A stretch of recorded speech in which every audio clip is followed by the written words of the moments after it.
왜 GPL 투자를 해야 할까요? 주식, NPL, ETF 등 많지 않습니까? 그 답은 안정성과 수익성에 있습니다. 안전하면서도 높은 수익률을 기대할 수 있는 GPL 투자. 하지만 반드시 주의해야 할 사항도 있습니다. 왜 많은 사람들이 GPL 투자에 주목하는지 지금 바로 시작합니다. 안녕하세요. 스타로드K 김성길입니다. 오늘은 GPL 투자에 대해 알아보려고 합니다. 투자라는 건 항상 흥미롭지만 동시에 많은 고민이 따르죠. 그래서 오늘 영상에서는 GPL이 무엇인지 그리고 이 투자 방식이 왜 매력적인지 쉽게 설명해 드리겠습니다. 끝까지 시청하신다면 투자에 대한 새로운 인사이트를 얻으실 수 있습니다. GPL 투자란 무엇인가? 주로 부동산 등 안전자산에 투자되며 쉽게 말해 돈이 필요한 사람에게 아파트를 담보로 돈을 빌려주는 상품입니다. 우리가 은행의 역할을 하게 되는 거죠. 아파트 담보는 서울, 수도권, 광역시 등 주요 지역의 아파트를 담보로 하기 때문에 안정적인 담보 설정이 가능합니다. 하지만 담보물이 안전하다 하더라도 철저한 법률 검토와 안정적인 구조를 통해 투자자의 자금을 효과적으로 운영하고 수익을 배분하는 것이 높은 수익률을 가져오는 방법입니다. 반대로 NPL이라는 것도 있습니다. 부동산 채권이나 GPL에 관심 있는 분들이라면 한 번쯤 들어보셨을 텐데 NPL은 부실 채권으로 상한이 제한되거나 불확실한 대출을 말합니다. NPL은 GPL에 비해 상대적으로 리스크가 높지만 더 큰 수익을 원하는 투자자들에게 인기가 있고 GPL은 안정성과 예측 가능한 수익을 추구하는 안정적인 투자자들에게 더 적합한 투자입니다. GPL 투자의 장점과 단점입니다. GPL 투자는 다른 투자와 대비되는 특별한 장점이 있습니다.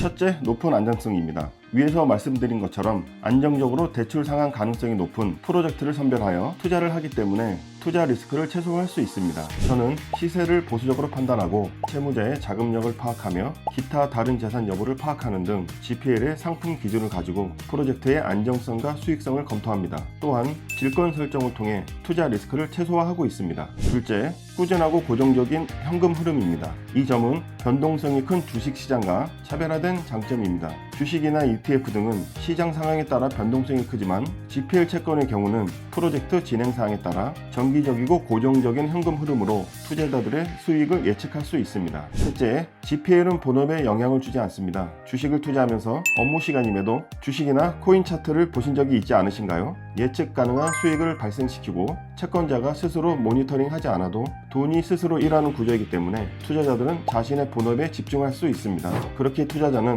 본업에 최선을 다하여 본인의 연봉이나 실적을 올리고 투자한 돈은 또 밖에서 열심히 일해서 투자자에게 더 큰 수익으로 돌아오는 선순환 구조가 완성됩니다. 하지만 단점도 있습니다. 첫째로 수익률이 제한적일 수 있습니다. 주식이나 코인 차트 같은 고위험 고수익을 노리는 투자 상품에 비해서 원금 손실에 대한 리스크가 적고 꾸준하고 정기적인 수익이 발생하는 투자입니다. 두 번째로 다양한 사업 검토와 법률성이 필요합니다. 예를 들어 현재 호가가 아닌 경매에서 매각 가능한 예상 금액, 채권 선순위 검토, LTV와 DTI, 대출 금리 등을 검토하여 사업성을 판단하고 변호사와 협력하여 법률적인 검토도 문제없이 해결하고 있습니다. 게다가 프로젝트별로 계약 조건이 다르거나 복잡할 수가 있어 프로젝트에 대한 사업성과 법률 검토는 반드시 전문가와 함께 검토하고 진행하셔야 합니다. 하지만 낮은 리스크로 매월 들어오는 월세 수입 같은 현금 흐름을 원하신다면 GPL 투자를 추천드립니다. 모든 프로젝트는 우수한 상환 가능성을 가진 물건에 기반하여 이루어집니다. 또한 투자 전 철저한 검토와 프로젝트 평가가 진행되며 이러한 과정은 리스크를 줄이고 안정성을 높이는 필수 절차입니다. 예를 들어 1억 원의 가치를 가진 아파트가 있고 집주인은 이 집을 담보로 4천만 원의 대출을 실행했습니다. 그런데 추가적인 자금이 더 필요해서 GPL로 4천만 원을 더 빌리게 됩니다. 그러면 1순위는 은행, 2순위는 GPL 등 총 8천만 원을 대출을 내보내게 됩니다. 이 아파트의 가치는 1억인데 그의 80%인 8천만 원이 대출이 설정되어 있습니다. 이것이 LTV입니다. 이 채권을 중도상환하거나 경매로 매각하지 않는 이상 여러분은 투자금에 대한 이자를 받아가실 수 있습니다. 채무자가 이자를 갚지 못해 경매에 넘어가도 여러분은 걱정하지 않으셔도 됩니다. 1억 원의 가치를 한 부동산은 경매로 매각되더라도 95% 내외의 가격에서 낙찰이 됩니다. 또 그런 물건의 대출이 나가고 경매로 나와 9,500에 매각이 되더라도 1순위 은행과 2순위 GPL의 원금과 이자는 모두 회수하실 수 있습니다. 그렇게 투자 원금 손실 리스크는 최소화하면서